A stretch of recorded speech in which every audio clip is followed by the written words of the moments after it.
Hello, everyone, and welcome to the Pash On Podcast. Let's get started with your host, Brian Pash.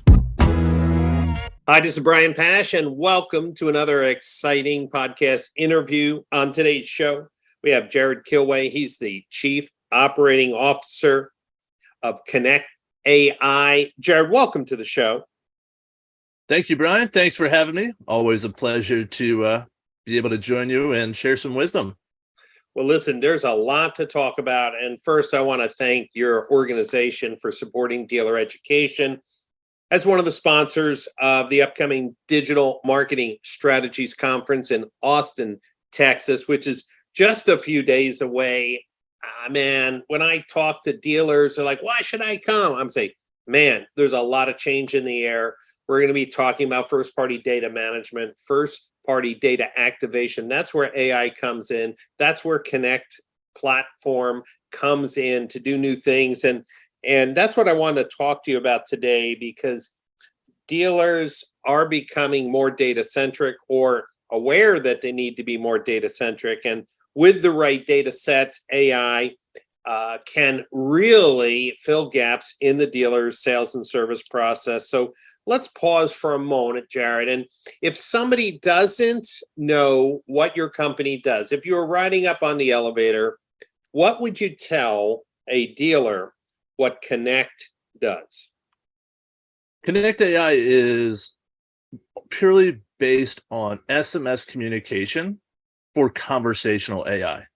So we are engaging inbound opportunities with the end goal of trying to get people to engage back to them. So we look at all of our opportunities that come into a dealer that our team is spending countless hours doing repetitive tasks that we can help solve for them by utilizing AI to increase and provide a lift of engagement and really hand off the consumer to the assigned salesperson or BDC at the right time, at the right place, with the right information to really make that next connection impactful for that consumer and, most importantly, for their overall experience. You know, when we think of how many times the phone rings, how many times people visit our website, and how much time we spend chasing these sales opportunities, the labor costs are not insignificant. In fact, getting people to stay in the BDC is like a endless chasing the wind. Jarrod, when your product is implemented in an effective sales process, you're reaching out to customers 24/7 with consistency, following the workflows that the dealers set up. Why are some dealers still reluctant to trust AI when they know that their own employees have bad days, sick days, distractions, and, well, it's just a tough job to be positive all the time? Now, great question, Brian. It's really hard for dealers to give up control. Imagine that.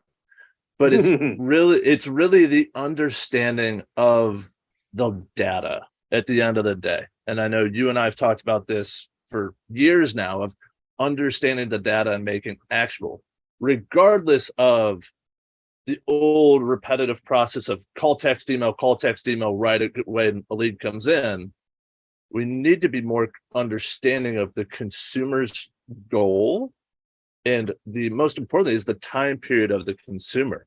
So we've looked at some data here, and one of the biggest things that really stood out, and I think back to it now as my previous role, that's not a metric I measured, but it's really looking at what percentage of your leads are being generated after store hours. Good question. And what percentage of your internet lead sales are coming from leads that are submitted during after hours? Because those two metrics there, we have at a store, we just ran a little data study for the month of April, 40%, Brian, of their leads were submitted when the dealership was closed. However, out of all of their sold opportunities for that time period, only 22% of their sold opportunities came from those leads after hours. Jarrod, when I think of that stat and the fact, like myself, I'm impatient. Let's talk about the upside. I've seen dealers rave about your platform because they come in the morning and there's already appointments booked. And they're like, wow, I didn't realize that people would be making decisions at night. And I'm not sure, what they were thinking or not thinking. But if you would have asked me what percentage of those leads come in at night, I would have said 20%. But now we're talking 40%. Now the world's starting to get more understandable why close rates are so low, because maybe the person who's answering or providing information at night is the guy or gal that wins. It's that immediate gratification of what the guest wants, providing it may not be a 100% perfect answer to their question, but it's still an answer to their question. And with our software, we are driving them to those next steps of whether it's a finance question or a trade question, etc. It's providing a response that is very conversational and human-like, but at the next step of it, it's, they're getting really deep down, talking about credits and talking about, rates they qualify for. We're able to direct that back to a conversation on the phone or in store, but we're still getting that engagement and response. And especially when we think of KBB, ICO, or vehicle acquisition type of leads, this is monumental because these opportunities have a very low engagement rate out of the, regardless of what time they come in. So if we can utilize this for both after hours and on hours and simply provide a lift of engagement, have your team take action when they get the notification that somebody's engaging with the AI. Hey, okay, maybe I should give them a call right now because this is a good time. Right. And so let's talk about that, because you bring in a practical application, which is direct-to-consumer vehicle acquisition. The future of AI, I see for your platform, is how many integrations you can do, right? You have a couple of trade tools. You have AccuTrade, you have Trade Pending, you have KBB, and the list goes on. So how important to your roadmap and to the successful leveraging of AI are product integrations? Because it seems to me, if it's after hours and someone starts a conversation via text, being able to pull and ask them year, make, model, pull that trade value, set the appointment makes sense, but it requires that type of integration. Like I've been doing some testing with TradeView, which is another trade tool by eDrive Automotive, and consumers want to know right away, right? They don't want to wait into the morning to know what their car's worth. What does that look like on your roadmap for, let's talk about that, just integrations with trade tools? Well, integrations, that's been my wheelhouse for the past, 5-6 years of focus, both in, retail as well as now on this side. When it comes to AI, this is as I call it, the foundation that you have to have these integration levels that are very deep and granular, and being able to mimic and mirror how a dealer operates. Because without these, you're going to not be able to provide the guest a great experience, but also when it comes to the dealer staff as well using it, they don't need another portal to log into. We have enough things to log into. So if we can keep this native to one platform with multiple layers of integration to be able to really answer these questions where a lot of AI systems on the market now are getting stopped or stumped, whether it's a trade or a credit or service recall, whatnot, be able to have layers of integration that can answer these questions. At the end of the day, this is what's going to take AI to not just being a lead engagement or lead response platform, but a holistic customer journey path. Then when we mirror this with some of the CDPs that you've talked about, or we've talked about at CXO in Arizona, when we layer those elements and components of data on top of integrations, you're able to utilize AI to be your best, most effective communication follow-up tool that we've ever had in automotive. And in a way that it's very human-like and it's very conversational. And this is really where it's going to be, give the dealers the ability to stand apart from the competition. With this early adoption now, getting into AI, implementing a strategy for it. And then I appreciate all of our great partners we have that are continuous pushing, hey, could you do this? What about this? How could you incorporate it into all of these different avenues? It's these really partners we've been dealing with for the past year and a half that are pushing us to get better and grow and continue to evolve. And that plus integrations is going to equal an amazing experience for the dealerships and the consumers when it comes down to it. And I use the analogy all the time, Brian. It's like, I use the analogy for everybody. It's, what are we doing to build our technology to sell a vehicle to a 12-year-old now who's going to be buying their first car in the next 5 years? Thinking about how I have 4 daughters, but how my 12-year-old engages with technology. If it's not easy, if it's not simple, and if it doesn't provide answers, she's not utilizing it. So I'm trying to build Konect.ai to be this, not only now, but the 5-year mark, be able to be that system that's going to give the dealers the ability to communicate when and where and how, most importantly, that guest wants to be talked to. Yeah, it's pretty exciting. As I've been interviewing some of the larger CDP companies that have open frameworks, and then they show me their workflow tools. It is so cool. Like, say if you had a recall list, hey, these 200 customers just got a recall. When that list is applied in the CDP and the customer records are notified, you can set the most cost-effective way to communicate. And the workflow could be, pick the preferred communication channel, or if there's no preference set, pick the communication channel that's the most effective and least costly. And that's where I see your platform coming in.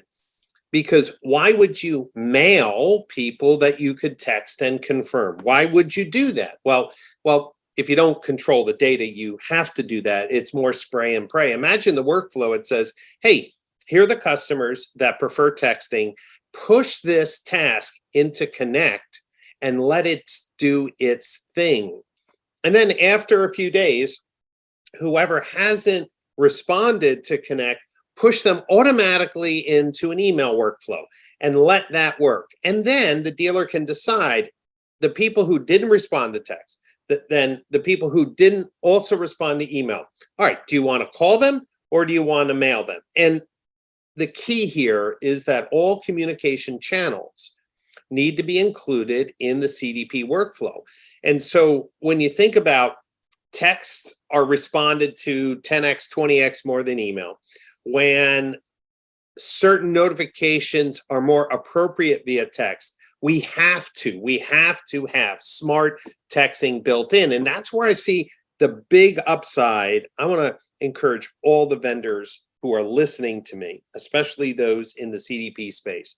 Your platforms will only survive long term because you have an open integration policy and you're using best of breed tools that dealers choose to communicate with their customers to create a better customer experience. And Jarrod, that's why I challenge you and your team. When you see companies like Treasure Data, Telium, Salesforce which are large enterprise organizations, but they're used by the OEMs. Could you imagine the functionality that you could secure if OEMs are using Konect at the high level, at tier 1, tier 2, into tier 3? I mean, the customer experience will be so much improved with your platform's AI capabilities. And so let me ask you a question. How have the integrations been with other platforms like CRMs? I think you just had an announcement, if I'm correct, about eLead. Is that correct? Correct. So we did a second version, a much larger integration with eLead here recently. Some pretty amazing enhancements that our development team was able to really accomplish. It's some of the things that I throw at them, from ideas of what we need, the ability to stop conversations based upon activity and automatically pick them up of lapse of attempted follow-up, things of that context of the integration, that it was always a dream and they were able to make it a reality. But this is where we can really go next level. And CRM integrations are the backbone of everything when it comes down to, as I use the analogy with the separation of consumer activity, consumer action, and sales team and staff action and activity versus automation and AI.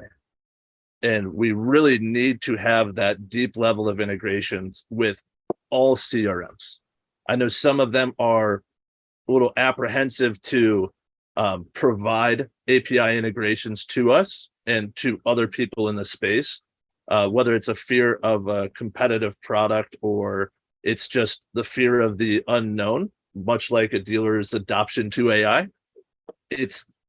But that's only going to hurt the dealers that are utilizing that platform to be able to really develop their AI and automation strategy to continue to evolve and keep up with, as you mentioned, some of the OEMs, as well as some of the larger dealer groups who are already taking action with AI tools and automation to prepare for that next level.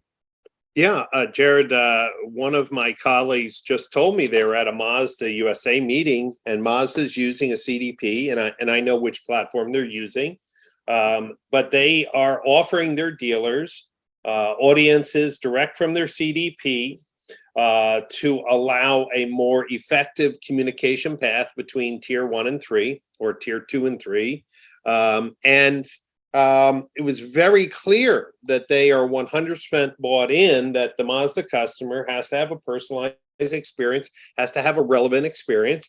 So again, this is so cool that as your company reaches out to the OEMs and integrates with some of these world-class CDPs, being in their marketplace as an activation partner, a data activation partner, I think will be huge for your growth and success. There's been a lot of buzz about AI, and rightly so, but this is nothing new, Jarrod. It's been going on for years, except that ChatGPT put an AI tool in people's hands, and the more they played with it, the more they were wowed by it. Now there's people selling ChatGPT prompts, and but then you hear some articles, ChatGPT has some prejudices or some preferences that may not be fully baked. What would you tell dealers who are being maybe bombarded with products that are now labeled as AI but really aren't, or they are but maybe not proven out? No, great question. And I'm expecting a huge boom at the NADA here next year as well, where we experienced the same thing with digital retail during COVID. I think we're going to really see a lot of people come to market with an AI component. And the question at the end of the day is it AI, one, or is it a automated workflow? And if it is a real AI product, there's so many different elements of it. Is it a communication style AI? Is it a voice AI like Brooke or like a Stella, which I know you've done some research on with Brooke as well. There's so many different elements of AI, and it's really asking that question: how is it AI? What is it doing from an AI piece? Whether it's writing vehicle comment descriptions for me automatically in my inventory solution, is it utilizing AI to help me with my photos and make photos better? At the end of the day, is what is the AI solution? How is it going to help the store and operation? But most importantly, what is the impact that going to be for dealers and the customer? But when we look back and we peel the onion back a little bit, one of the questions I tell every dealer who's looking at AI solution is ask about their models and how they're training the data.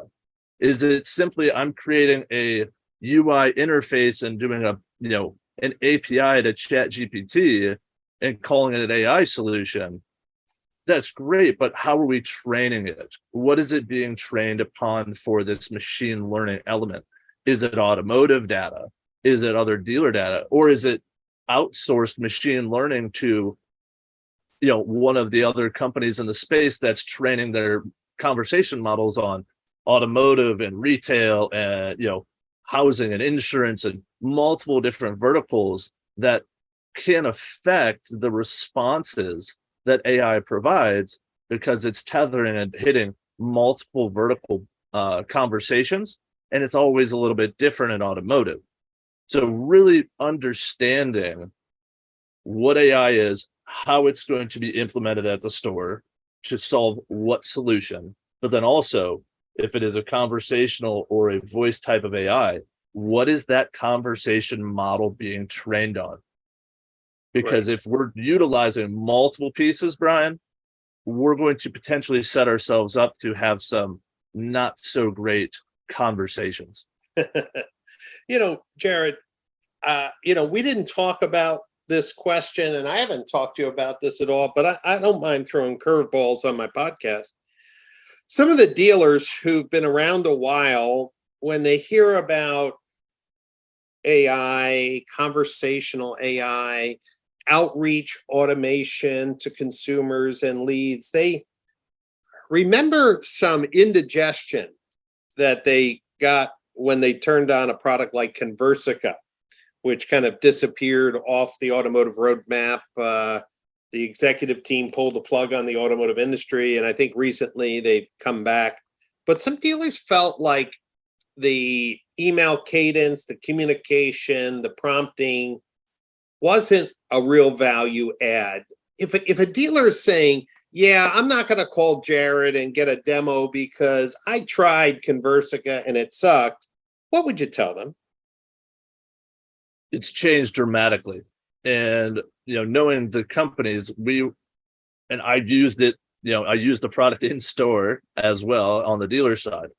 We as an industry, I feel we're almost baited into utilizing this to solve a problem we were told that we may or may not be having, which was purely focusing on response time, whether it was coming down from an OE or a different company that was doing consulting for OEs that said, oh, you need this because your response time sucks. And we bolted on this as a solution. The biggest impacts we saw with this in store from my side was we did not have a level of integration, going back to that statement earlier, but also it really wasn't pushing the guest to anything else. It was pure automation. It wasn't answering questions. It wasn't saying, oh, well, from a trade scenario, it doesn't say, oh, customer responds and they say, oh, it's not, I'm trying to get 20 for it, not 15.